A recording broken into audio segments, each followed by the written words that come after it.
summit coming up in March. So we're kind of looking forward to this. And what this is a lead in. And we chose to do this together because the three of us, JoEllen, Lisa, and I, are all experts in our field. And I focus on story editing. So that's why I'm first up, because we're going to talk about story editing, copy editing, professional editing. And so we kind of always go in that order. So I always get to go first. Lisa's always squished in the middle, and then JoEllen's always at the end. So that's kind of our thing. And so for me, I do a couple of things. I'm the CEO of Fictionary. And so we obviously have a tool for story editing, both for editors and for writers. And I also do a lot of professional story editing for the writers who use Fictionary. So I'm a writer as well, but really I'm focusing on story editing because I developed a tool to help writers from a high level perspective. And that tool is Fictionary Storyteller. So my first task to Alexa is we put a coupon code together for anyone who wants to try Fictionary. Our website is fictionary.co, and the coupon code is women20. So it's a 20% discount off Storyteller. So maybe Alexa, you could just drop women20 in the chat so people can copy that. So before we get going, I just want to talk a little bit about our trio. So Lisa's superpower is copy editing. And she's been with ProWriting Aid since it began. So she really knows her stuff.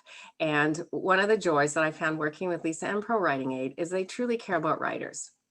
And if you don't already know about ProWriting Aid, it's an exceptional tool for copy editing. So I encourage everyone to try that. JoEllen is the CEO of FirstEditing, and her superpower is hiring and training professional editors. And these editors stay with her for years because of, what a great place it is to work and the training that she provides for them.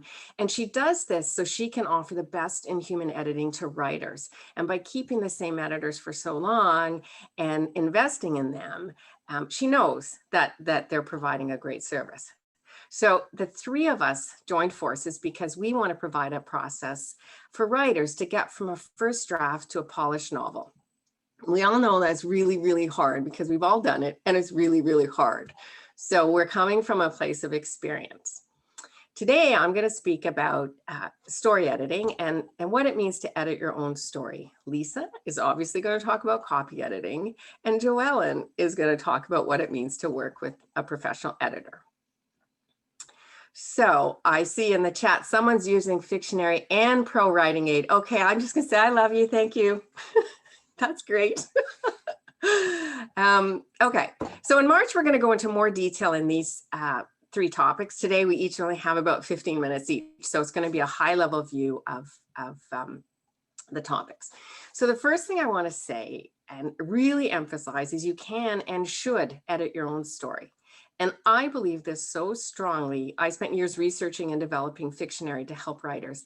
And I did this because I needed help editing, and I found it a bit overwhelming after I'd written my first draft, and I wanted a process. And by doing my own self-editing without hiring somebody else, I signed a 2-book deal with a publisher here in Canada. And then I went on to sign 3 more with the same publisher. So I just want to emphasize, it's really important to know how to edit your own story before going through the rest of the process, because you will come out with a better book. So story editing comes into play when you've written a first draft, or almost written a first draft is fine too. And you want to turn it into something powerful that's going to engage readers and keep them turning pages. Now, it might seem overwhelming just, to review 80,000 words or 100,000 words or 150,000 words, whatever your story is, but you can do it if you have a process and you're organized. And story editing means reviewing and revising your story from a high-level perspective. So you're not looking at sentences and words at this stage. That will come later when you move on over to Lisa. So what we're going to do is we're going to focus on the big picture of evaluating your novel. And this means looking at plot, character, setting, story flow, and finally, the story arc. So the story arc's a big one. And I'm just going to give you a few tips here of where you can start. So for plot, the best way to start is determine the purpose for each scene. And what this means is there always needs to be a reason for a scene to exist in the story. And, you know, it's very easy as a writer to write scenes you love, but you really need to go back and check that they're related to the main story. And so a scene without a purpose will distract a reader from the main story. It may even bore the reader, which is terrible. You know, that's the point when they start skimming or maybe put the book down. So we don't want that. And so I'll give you a little high level view. So this seems very, I mean, it's obvious, but no matter what, in every genre, a story is going to have a beginning, a middle, and an end. And in the beginning of the story, the scene should introduce the ordinary world to the protagonist, including their main flaw, and that's important. It should entice the reader into the story using an action that creates conflict or tension. So that's the beginning. And every scene in the beginning of your story, so that middle or that beginning third, you'd think about the purpose in the context of that. In the middle of the story, the protagonist should be changing from a reactive character to a proactive character. And you need to be putting obstacles in their way to make things difficult. And their main flaw is going to be causing problems for them at this point. And so again, when you link back to the purpose of the scene, does it relate to this during that place in your story? And then at the beginning of the end, so this is Act 3, the protagonist should be at a low point where everything looks bleak, but they have to move forward. And by thinking of the purpose of a scene in the context of what works for the beginning, the middle, and the end, your story will be stronger. I'm just going to have a quick check on the chat. Okay, so that's good. So that's plot. And so that's just one element. And you may know that JoEllen and I are doing a series of 38 story elements on YouTube right now. And we've just started to the plot elements. So there's a lot of them. And what I'm giving you today is just a very quick view because of time frame.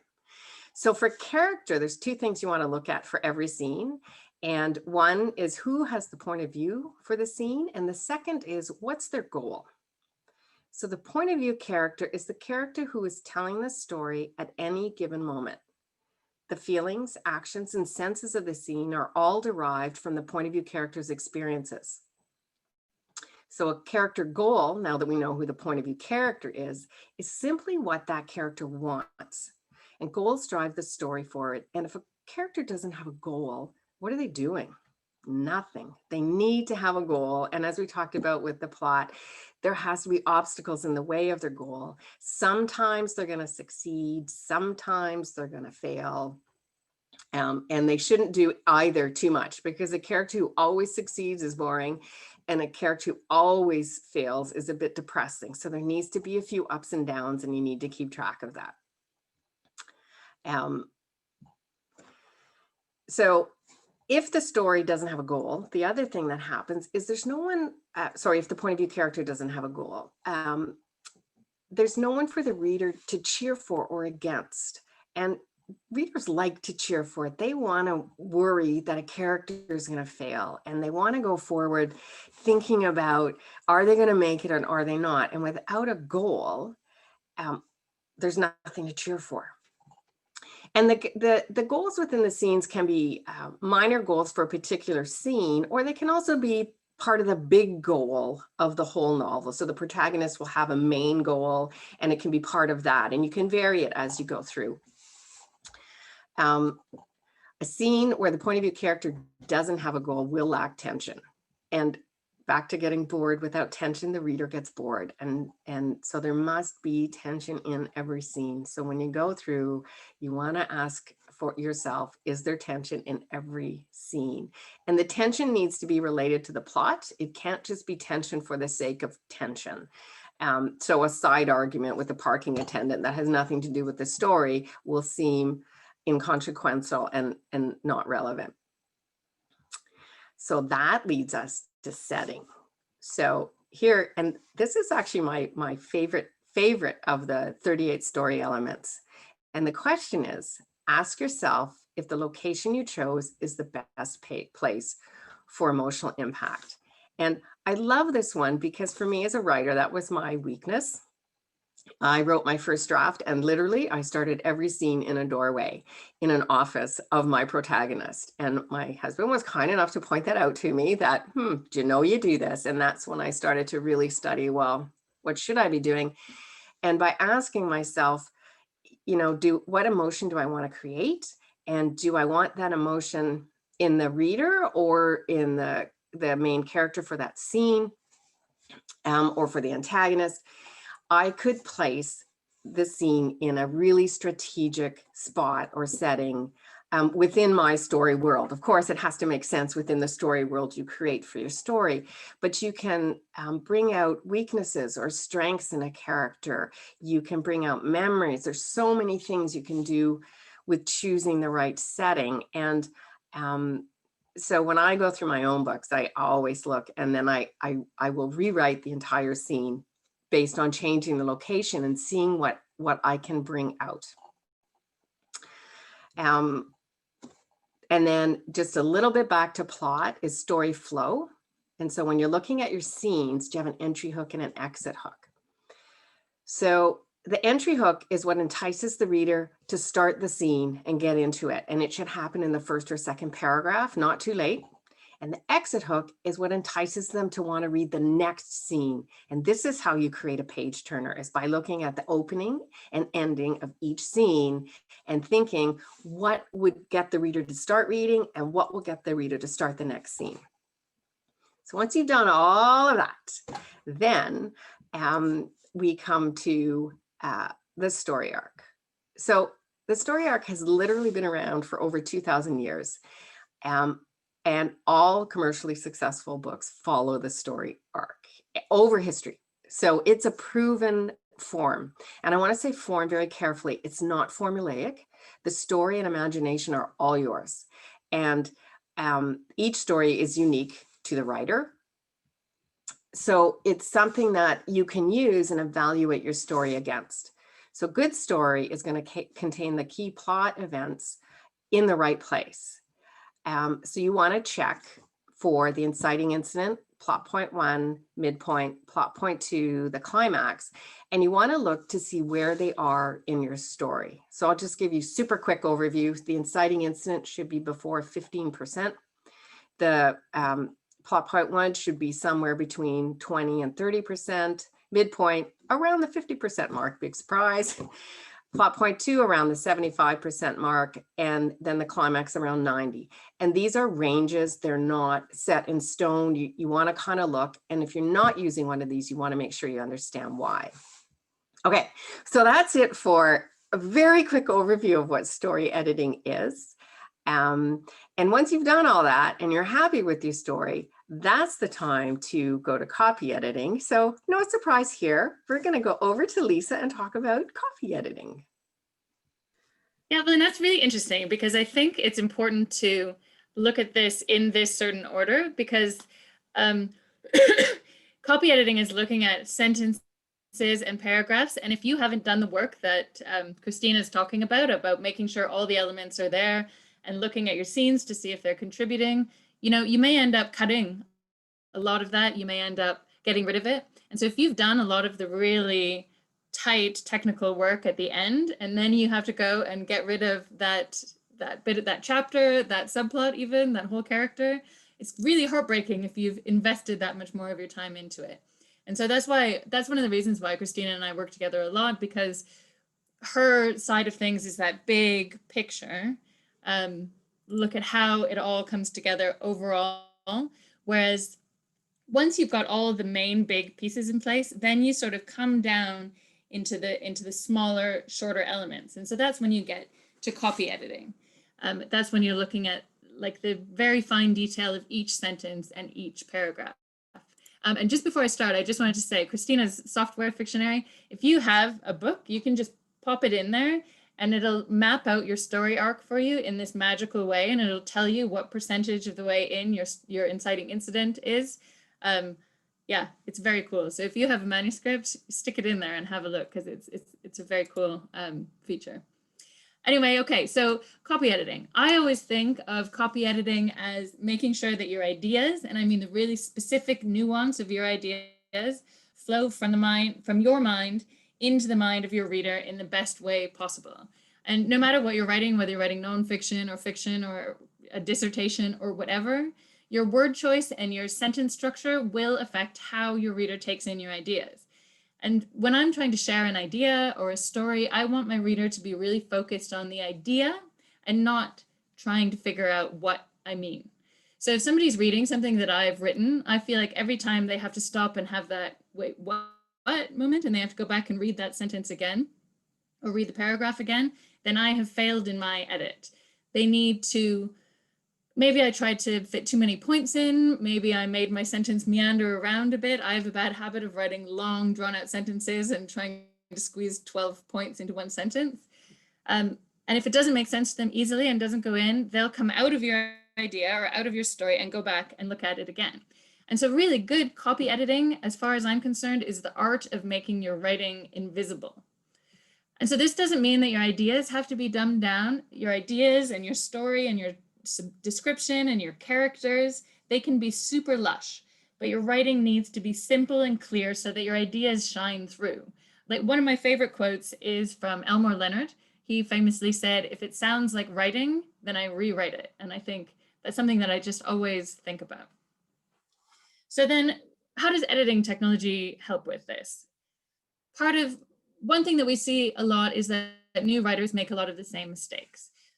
So for example, new fiction writers will often use really flowery dialogue tags like exclaimed or murmured in order to tell their readers what the emotion is in the scene, instead of using action and dialogue to show that emotion. It's the old show don't tell rule. And so if you say, "Bob exclaimed angrily," that, you know, you get a sense of that he's mad and there's some emotion in the scene. But if you write a scene where Bob's face turns purple and he picks up his dinner plate and he throws it across the room and it shatters and he stomps out, you're creating a movie, something really visual in the mind of your reader, and they can almost experience that emotion. Whereas if you're just telling them that he exclaimed angrily, then that's much more intellectual and it has much less of an impact. Another thing that new writers do is they have a tendency to start a lot of sentences with ing verbs. So walking down the street, Jim felt a breeze. Turning the corner, he spotted Stella parking her car. And that sort of structure isn't wrong. It's just irritating if it's overused and your reader notices that. Another thing that new writers do is they turn really good, powerful verbs into really boring nouns. So instead of saying, "Tanya announced that she was going to break up with Dave," they say, "Tanya made an announcement that she was going to break up with Dave." And verbs are the powerhouse of your writing. And so don't hide them. Announced paints a bigger, better, more nuanced picture than the verb made. Made is nothing. So that's one of those things that we can flag within the software when you've hidden really good verbs. The other thing that I just wanted to mention that new writers often do is they write their sentences in passive voice. And you hear a lot about passive voice, but a lot of people don't quite understand what it is. So if you imagine a sentence, "The door was yanked open by Nick," or you can say, "Nick yanked open the door." The first sentence is that's in passive voice. The second sentence is in active. So in passive voice, your reader's focus is on the object of the sentence, so whatever is having something done to it. And really, you want your reader's focus to be on the person and the action that they're doing. So if you say the door was yanked open by Nick, the initial focus of that is the door, which is really uninteresting. If you say Nick yanked open the door, your initial focus is Nick yanking something. And that's a lot more interesting. And so if you always think of yourself as painting a picture or filming a movie in your reader's mind, you want to put the most interesting thing right at the top of your sentence. And I know it's just a small thing, but if you have a whole novel that is engaging slightly less, or if you make changes and it's engaging slightly more, the sum of the parts are that your reader will just feel that much more connected. So passive voice sentences will be flagged by the software. And there's all these just little tips and techniques. There's millions of things that just help make your writing a bit more engaging. And so one of the things that we do is we compare the statistics of your writing to a database of literally millions of published books and articles and papers, and we flag the areas where your document is different. So for example, from our research, we know that published authors use sentences that contain less than 40% glue words. So glue words are those nothing words. Some people call them filler words. They're in, and, on, by, the, they're just the scaffolding of your sentence, and they don't really contain the meat of it. And we've learned that if you have too many of those words in your sentence as a proportion or as a percentage of the overall words, then it's an indication that your sentence may be hard to read. So I've got an example here that I just wanted to share. Here's sentence number 1. I went over to my friend's house after school, and then we just played basketball for a really long time. So that sentence, it's not grammatically incorrect. You understand it, but it has a glue index of 62%. So that means 62% of those words are glue words. If you rewrite it, you can say this. After school, I headed to my friend's house and we played basketball all afternoon. That glue index is only 33%. It's just cleaner, it's more concise, it's more clear. Saying all afternoon means the same thing as for a really long time, but it's cleaner. Saying I went over to my friend's house means the same thing as I headed to my friend's house, but I headed to is just fewer words, it's more concise, it's more clear. So it's really good to flag those sorts of sentences, and they won't always need to be rewritten. Sometimes they'll be fine, but it's a good way to it's a good indication that your sentence may be warbling all around. And it's sticky sentences is my favorite report, just in terms of finding those times when you haven't managed to make your point as clearly as you could. So then at the same time, we also have a team of working copy editors who are creating hand inputting rules into our software based on the issues that they see all the time when they edit. And sometimes these are really simple things, like instead of saying John is able to go to the shop, you might say John can go to the shop. And is able to and can mean the same thing, but is able to is just fussier. Can is cleaner, more streamlined. You're saying the same thing with fewer words. Or another example is, okay, Katie turned the ignition and started to drive away as John watched her go. It means the same thing to say Katie turned on the ignition and drove away as John watched her go. If she drove away, you know that she started to drive away. It's implicit. You don't need to say that she started. The only time you want to say she started to drive away is if she stops and comes back. But if you notice this now, all the time people put started to and began to in front of their verbs. And again, it's just less concise. It's unnecessary words. And I just want to be clear that there's no accept all button in ProWriting Aid for a reason, because sometimes it does make sense to have your sentences written in passive voice. If you don't know who the doer of your action is, then it makes sense to have it in passive voice. Sometimes a flowery dialogue tag is exactly right. It shouldn't be very often, but now and again, it's fine. You're the author, you know what you're trying to say. So I always think of the ProWriting Aid suggestions as just a kindly editor sitting behind me and gently tapping me on the shoulder saying, excuse me, just have a look at that again. Sometimes that structure can be problematic. Why don't you rewrite it and see if you can improve it? And so if I have a sentence that's flagged as sticky, I will always try and rewrite it 3 different ways. And I can almost always come up with a better way, a more concise way to say the same thing. Another way that using software is useful is that you can scan your document to find all of your crutch phrases or crutch words. A lot of writers are really shocked to find they've used the same 5-word sentence 9 times in the same document. And that's because it's top of mind when you're writing. And so sometimes you don't really realize that you just keep using it, because when you need to think of a structure, it comes out again. And so that's one of the ways that a human editor would have a harder time reading a whole book and realizing that you used the same that you said she ran around the corner and happened to find 17 times. But all of those things are really easily flaggable by software. And the last thing I just wanted to say before we go is that I don't think that Fictionary or ProWriting Aid, neither of us are suggesting that software is a replacement for an editor. and we'll pass over to JoEllen in a second, and she can talk a bit more about this. What we think is that these are tools to help you as the writer self-edit your own document, because you know more than anyone else what you meant to say. You know the nuance, you know the specific words that are right, you know exactly what you want it to be, and it's worth spending the time to make your document as good as possible. If you are going to use a human editor, I keep saying human editor, which I know JoEllen doesn't totally love, but when you're going to use a professional editor, you'll just be able to get so much more out of your professional editor if you give them a document that is clean and clear and well polished before you pass it over. Have I got that right, JoEllen? Would you agree? Oh, you're mute. Yes, sorry, I was muted. Yeah, absolutely. Yeah, so that's sort of the copy editing side of things. It's the technical elements. It's looking at every sentence and making sure that it's clean and clear, and your reader, look at it from the perspective of a reader and make sure that they are going to understand exactly what you're trying to say, and that your writing isn't getting in the way, it's helping you do that. Excellent. And that's me. JoEllen, over to you. Do you want to talk about the next step? Thank you so much. We have been working together now with Fictionary and ProWriting Aid for the last year, and it's been very exciting. Just want to mention that we'll also be honoring that Women 20 code, so you can get 20% off your editing in whatever editoring phase you are, if it's content or line or copy editing and you need the professionalized, we're there.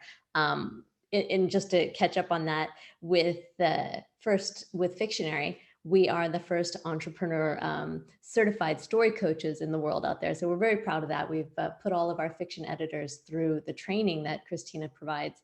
And I feel very confident in that because it makes sure that we're using these professional tools in the same way that we use ProWriting Aid, that we are using it to make sure that we don't miss anything. And, you know, we are humans and we like to call ourselves professional editors, but we are humans. So we use these professional tools so that we're making sure that that's all happening. So we do a full service of story editing on your behalf. Of course, you have the storyteller program and you can go through and do it all yourself, or you can basically let us do most of it. You'll still have to do all those nasty little revisions that we love so much. And so that's available there. And so we are also covering those 38 story elements that Kristina mentioned. If you'd like to listen to it in audio, we have it on publishingpower.com. That's our podcast that I host, and we've been doing that. In addition, as I mentioned, we do the self-editing school with ProWriting Aid, which is in 2 days. And this is, you know, us just sharing what we see commonly as editors and how you can improve, because you know, basically, this is a group of women who are out there really trying to do their best to learn how to be a better writer, to improve as a wordsmith, and to do everything they need to get published and become best in what they are. And that can be fiction, that could be nonfiction, that could be any kind of research that you're doing. And we provide all of those. And basically, when you've gone through the tools and you've learned as much as you can and you're going on to the next level, especially you will find us inside the tool of ProWriting Aid. You just click on there and it does say human editor. And that's when you basically move on to the next level. I want to mention the very important thing about when you use these tools, it helps you to become a better writer independently over a long period of time. And I love them for that. And it also allows you to go on a much deeper level, because when you get to an editor, it is a much larger investment in your career and your manuscript and what you're doing. And you need to make sure that you're getting the best return on your investment. And really, that is using ProWriting Aid continually to do the word stuff so that you're learning, no matter where you are, even if you're on the story level, the line level, or the copy editing level, you want to make sure you're using that tool, because it really is just, like she said, it's a tap. And I know what my hangups are when I'm writing, and it's very fun to see that again and again. So use the tools so that when you come to the editors and you're ready to get a neutral, professional, somebody who's trained to look at your documents in the way to help you succeed to get published, that you have a general idea of what they're providing. And you can also say, you know what, I didn't understand this. You know, I was in here and I'm looking at the story arc and I got here and it says it should be here, but it feels right. And let the next person, one of our editors, come in, or anybody you're working with. Don't don't get me wrong here, any editor, you really choose somebody who's trained, who in your genre, who's trained in your realm of what you're doing, your subject matter, so that they can best help you. So when you're working with an editor, using these tools helps you to improve yourself as a self-editor. So with that in mind, I just want to kind of mention that when you work with a professional editor and you're looking for that, it really is a dating process, can we say? And that's why I created First Editing. It's hard. There's a lot of dating services out there for you. There's all these fantastic directories that you can go through and find. But when you do that, you're going to have to know what questions you want. And sometimes I find people are so excited at writing that they may not understand all of the editing yet. So when you're looking to determine what type of editing you need and what type of editor you need to look at three things basically. And the first is, where are you in the writing process? Are you at the high level, you've just finished your draft and you're filling it all in and you're moving it around? Or are you at a point where you've been through the revisions and you need to have that second person, you're done and you want to take it a line by line and you're doing that line editing? Or are you completely done? You've done the revisions multiple times, you've done the story, you've done the line editing, somebody else has looked at it, and then you need that final you can say proof, it's not really proofreading, but that final copy edit, which is making sure that the grammar and the spelling and the punctuation is right before you go into the formatting. So there are three levels there. So if you're looking at where you are in the writing process, that's the first part to help you determine what type of editor or editing that you're looking for. Also, you want to look at your manuscript in terms of your writing strengths. There are certain things that when you send them in, we're going to take a look at your document and say, okay, well, based on what I'm seeing here, you really need to tackle this as a story edit or a content developmental structural edit, which means, we're looking at how it's laid out, how it's been put together. You need some feedback on what your strengths are, what areas are challenging to you. And so if you're on that level, we're going to give you that, or we're going to tell you that, you have a really strong, very, very strong manuscript. So we can go ahead with the professional line edit and get you to the point where you can, line editing is based upon being ready to submit it publicly and share it. And you really don't want to do that until you know that you're ready professionally, because, there's just too much competition nowadays. There's so many people knocking down the doors, so many people, and they can submit electronically and they're trying to get published. So make sure that you don't just accidentally miss the smallest detail. And so the third part, we've got where you are in the writing process and how the strengths and weaknesses of your manuscript. And then the third part is very important, is what do you want and need? You may have a very, very strong document, but you still want to look at it one more time on that high level. And that's, you've been using Storyteller and you're there, but you want to have the editor come in on the back end. And we just hop into the software and we look at that. And so that would be something where you want a highest level of editing, because you still have questions. You want to know, is it any good? What are my strengths? What are my weaknesses? How can I tie it up? Does it make sense to you? So again, or if you've had it read and you've done it and you've published a couple of times and you know this and you've reviewed it. So you say, okay, I did an edit. We had this just last week with Kristina. They've done that. So then they came over to us when they were ready for that line edit to basically go through and make sure that they're ready. So those three things: where you are in the writing process, what is your strengths in the manuscript, and then what is it that you want, helps you determine what level of editing or type of editing you're seeking. And then again, just to emphasize that, because it does get a little confusing, and these are not words that most people are using day to day. You have the three levels of editing that I like to refer to again and again. You can get higher levels with packages for publishing and things like that. But on a standard, you have your content, which is when you're doing fiction, that's your story edit. When you're doing nonfiction or research or academia, that is your structural, your substantive, your developmental edit, which is making sure that any statement you put out there is supported in your text, it's supported by everything that you're doing, and it's geared towards the audience. You're aware of, okay, who am I trying to gauge here? What do I need them to do? Because your purpose of writing is just as important as the story that you're telling. because you need to know, am I engaging the right people in the right way? And if not, how can I turn this? So again, a content level is the structural, developmental, story type of edit. And it's a very high end, as we talk about. And at that point, the editor may still do some of the line edits. They may do the grammar, spelling, punctuation, the transitions, the structural, the style. They're doing some of that. And I think it's hard for editors for us to let go of doing that, even though we're told again, it may get chopped away. But the good part about doing that is that then you are ready and you know where you are and you're available to look at that. So again, looking at the high level of editing, it's your content edit, your copy edit, your content edit or your story edit. And that's getting everything tied up so that you feel confident in your proposal. And of course, editors coming in, they're going to honor your writing, as Lisa was mentioning, that, our job is not to change it and make it ours. We're not copywriters. We are copy editors or line editors or content editors. We're going to use your tones, your voice. We're going to keep it in the same artistic manner that you're presenting it. But at the same point, we're making sure that you're not overlooking any of the tools that professionally trained editors know. And of course, that includes, how things are perceived and received inside the publishing houses. So that's very important. Another part is the line editing. So we have the high level story or content developmental structural editing. That's the highest level. The second level is line editing.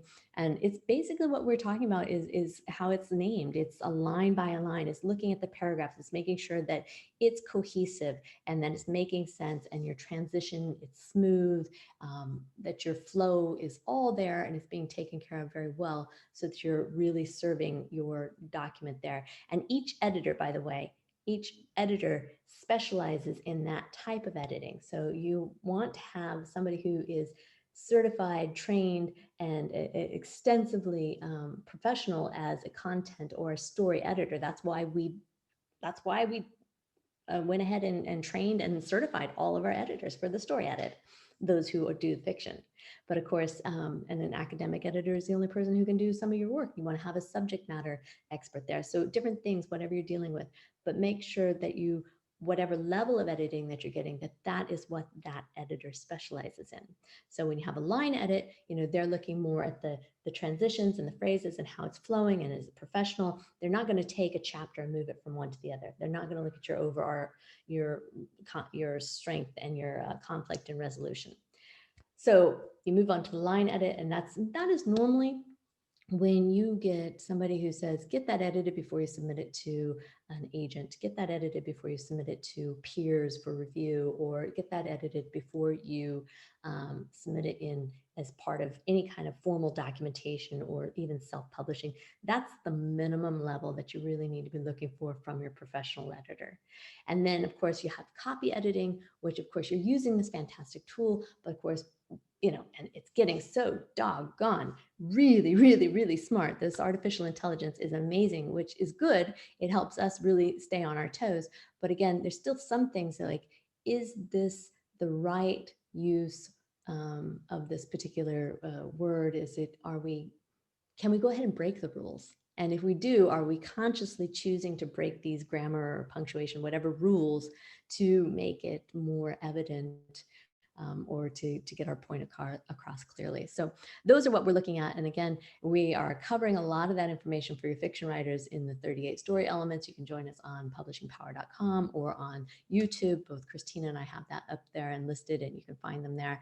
And I encourage you to use as many tools. There are writing tools out there. These software programs for editing are fantastic because you learn to self-edit.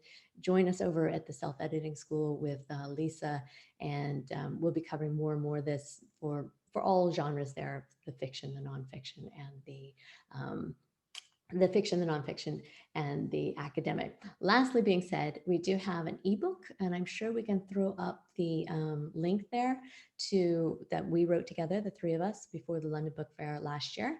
And it's basically outlining all this more in depth. So you're going to get pages and pages and pages of what is, a story edit, what is a copy edit, how do you work with a professional editor, and what are the different levels of editing that the professional editor is looking at outside of these tools, and how do you apply that in your self-editing process. And I really do encourage you, and I know some of you will be tired, but other people out there will go, yay, but really, really take all the steps you can and use all the tools you can to learn to self-edit. It makes you a stronger writer, and it really improves your career and your next series, and you'll be amazed at what you learn along the way. And it's part of the training, and it continues. It's a lifelong learning process. So I think that kind of covers what we have there. So if you're looking for an editor, use the tools. They'll save you money. And editing is expensive. It's pennies per word, but it adds up based upon the size of your documents. So it's one of the, if not the largest investment you will make in your book. So investing in the tools before that is very important, so that you can get the best return on that investment. And that means, using the full knowledge of your editor to really assess the weakest points and to ask the questions that you need, rather than spending all of their time and effort on, commas and small areas that may not be so difficult for them, and they could really be challenged. And we like to be challenged, just like authors. So join us out there. I think that covers everything. I do try to talk slower. I was a former auctioneer. Tried to talk slower. These were awesome. I'm gonna put us in a full panel view here so everybody can see us, hopefully. So you didn't ask me to include this part, but before we go into questions, I want to wrap it up from the perspective of a publisher, because this whole thing, I've seen it play out over and over and over when we have an author come to us with a book that they think they're ready to publish. They've even maybe had it edited, but they didn't do the work on the story arc development. They didn't do the work on the self-editing and the revision. And they didn't have a professional editor who was trained in the right things. So they might have thought they were getting a developmental edit, and they really got a line edit. And we've had to do this twice in the past 6 months. We've had an author who thought when they came to us that they were ready to go, their book was final, and we wound up having to send the book all the way through editing again from the beginning, because in good conscience, we couldn't put the book out there as it was. And let me tell you, that is one of the most painful experiences an author, publisher can go through. And it's very expensive and very time consuming and very demoralizing. So I learned so much listening to all of this on the pieces of what needs to be there. And it's hard work. I mean, to think about that, about having every scene have a purpose, have the tension, have that, reason for it to take the reader to the next place. But from my perspective as an author and a publisher, is that if you don't, what's the point if you don't produce a book that people want to continue reading? You won't sell any books, you'll get bad reviews, and that is not what we want to happen. So I appreciated very much everything that you brought to this. I know we have a couple of questions. It looks like y'all have been answering them as they've been coming on. Lisa, this one's probably Alexa, for you. Oh, yes, ma'am. I just wanted to say that one of the things that Kristina and JoEllen and I have learned, having been working together for the last couple of years, is that there's a lot of writers that really love that creative process and getting through the first thing, and then they get to the end of their first draft and it's just like scary. It just feels too big. And like when I wrote my first draft of a novel that I started 15 years ago, it's still just in a drawer, because the whole process just was daunting, and I just didn't know where to begin. And I think what we're trying to do in talking about this is break it down into bite-sized, process-driven things, so that it's not like, now go back and fix 150,000 words. It's like, okay, now go back and look at your characters. Now go back and look at your structure. Now go back and look at this, and make it really doable, so that you can check it off and maybe learn that editing isn't so scary, that actually editing can be really creative and quite fun. And if you think of it as a creative process, as opposed to just a tedious check my punctuation process, it can be really great. And there's so many people that find lots of creative, interesting elements in the edit phase, as opposed to you often don't find your best stuff in your first draft. I interviewed someone the other day, and someone in the audience asked how much of their first draft ended up in their final, and I think they said something like 25%. Yeah, that Because doesn't when surprise they me. went back to look, they just found better ways to do things. And when you're writing in that first creative mode, you just want to get the words out. Like, just keep the train moving. Don't stop and, try and come up with a brilliant metaphor every paragraph. Like, just get it going, get it all down, and then you can go back and make it better and fix it. Yeah, that's such a And I great think, point. Oh, go ahead, JoEllen. no, I was just thinking that, what that creative process, it is, it can be terrifying, but it's also fun. And I think one of the great things about, well, at least my perspective is that we get to take that journey with you. So we can hold your hand, having that knowledge, saying, okay, no, it's okay. You're going to, I know it's painful, but we can Don't be actually, scared. we can get rid of this part and it's going to be okay, or we can move it over here, or you know what, we don't need that character. I know we love them, but we have to say goodbye. And we can do all that together. And I think that's a really fun part, especially when you do have the tools already working with you, and then you transitioned in. It's very easy to see how to do that and understand that it is a growth process. It's much like training, and you're going in there and you don't do it in a day and get the result you want. It takes a year or two or however it may be. And then, I also, using the tools and using checklists like the 38 story elements, I mean, it really helps you just train yourself. I mean, that is your daily training. Okay, check, check, check. Before I start, I can't leave the scene because I didn't. Oh, I forgot. Why haven't I covered this? So you can go again and again and again. But engaging personally with other people, I think that's at first editing. It's one of the things that we really enjoy, is talking to people about what they have and helping them discover what they need. And if they don't know, we do free samples. So you can send that in at any point and we'll give you the professional recommendation, take a look at it, send it back to you. And when you're ready, then we can start the editing process and get you out there so that you feel confident and don't, that you get one shot for each person. You get one first impression. So you want to make sure you use that very wisely and secure it. It's Yeah. it's Well, one of the most important areas for investment too. And I'm sorry, didn't mean to cut you off there, but I do, often we just told them about paid programs essentially to use. And I want to address that because we often get questions back from our audience about not having a budget, not having the means to do this. And the only thing that I can tell you is that hands down, the largest amount of negative reviews, which decrease book sales, are because of editing errors, because it's so distracting when someone can't even read a book because it's poorly written, poorly frustrated. So if you're going to look at a place to invest your money, it would be in these tools, which honestly, to be quite honest, I mean, we're talking about a couple $100 total between Fictionary and ProWriting Aid. And those couple $100 can save you thousands of dollars when you make it over to the real person editor, to first editing or those places. So I would just, put a pitch for that, for the wiseness behind that investment. Yeah. Well, when it was Mary Adkins that I was interviewing that I was talking about before, and she was talking about how the first time she wrote her book, she went through 9 edits and went back and started all again because she just didn't have a process. She started with copy editing and then did big picture and then had to recopy edit everything. And then by her second one, because she had been through that whole self-editing process, she didn't make those same mistakes again.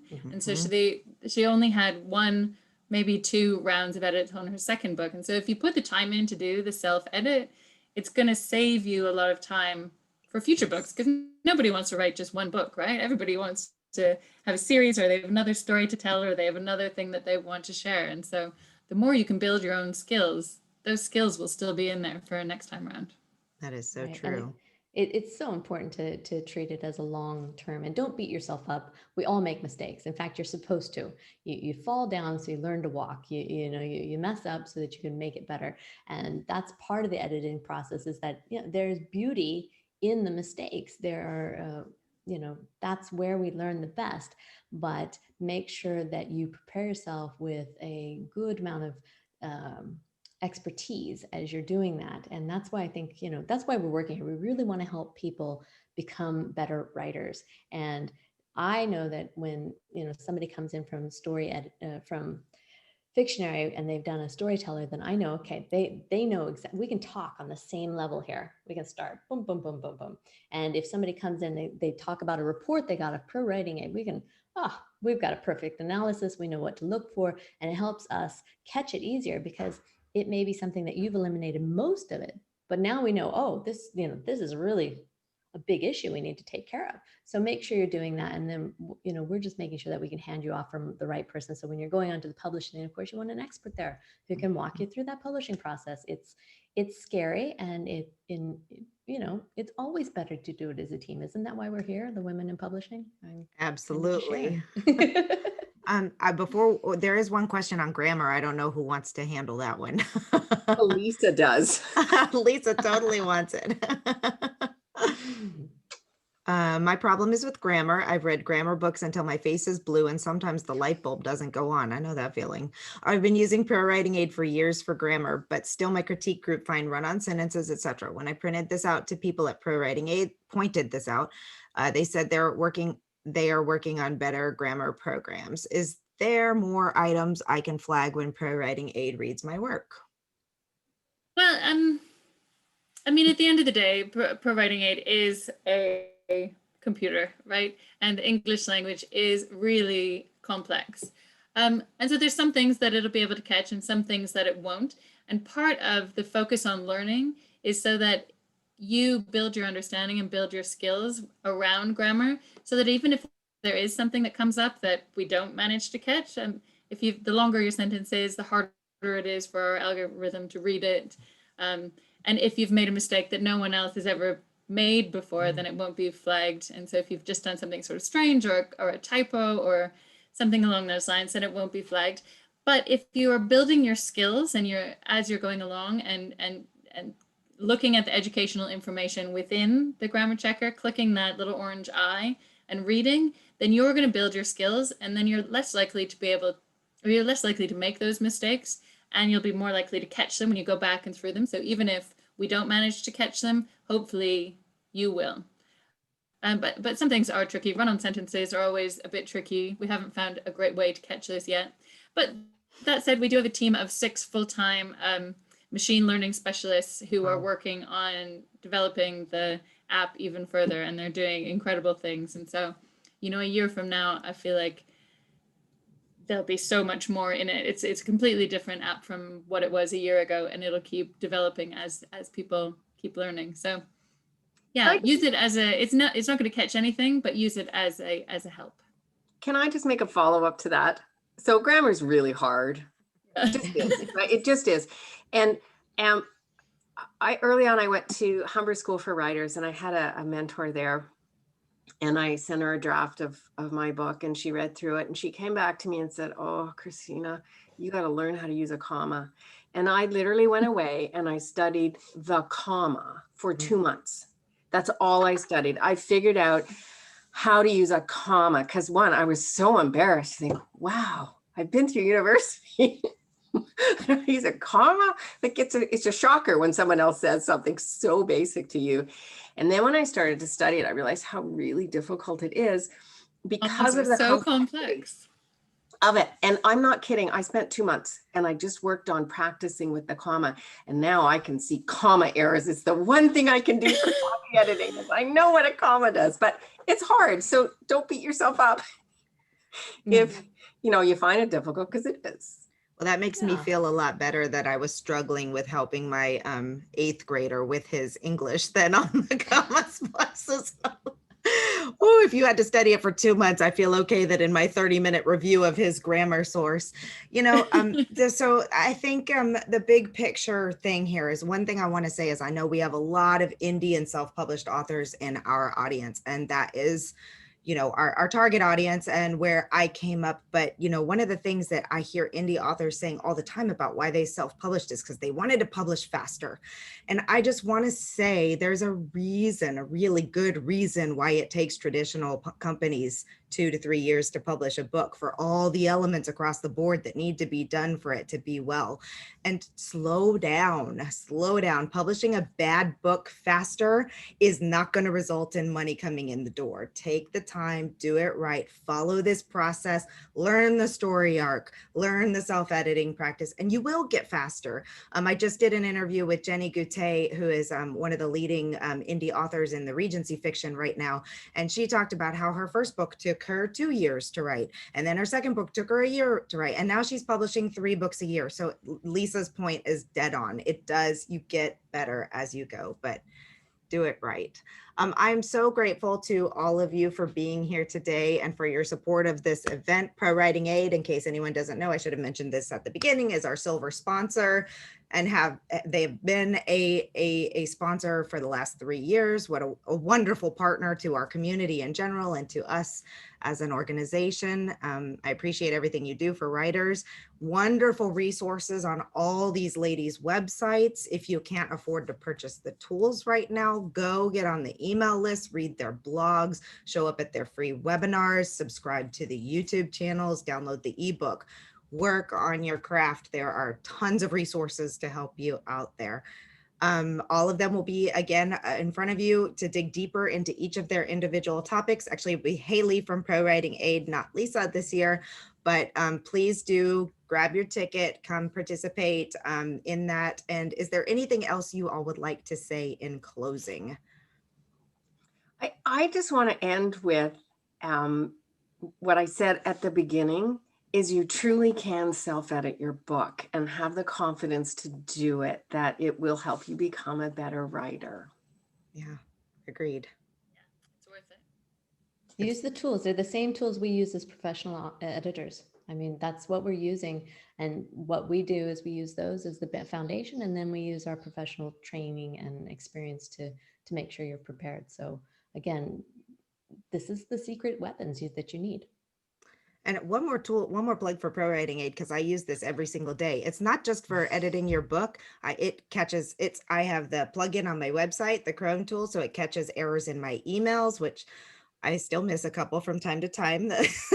Me too, all the time. In my Facebook posts, in my social media, whatever I'm writing, I use it for blog posts. So it's really a phenomenal tool. This was amazing. You're all incredible women, and we're coming from 4 different countries today. How cool is that? Yeah, very cool. All right. Thanks, everyone. Very Have nice. a fantastic day, and hopefully we will see you in our upcoming events. Thank you, Alexa. Thanks, Alexa. Thanks, Alexa. Thanks, everybody. Thanks, everybody. Bye. Bye. Bye.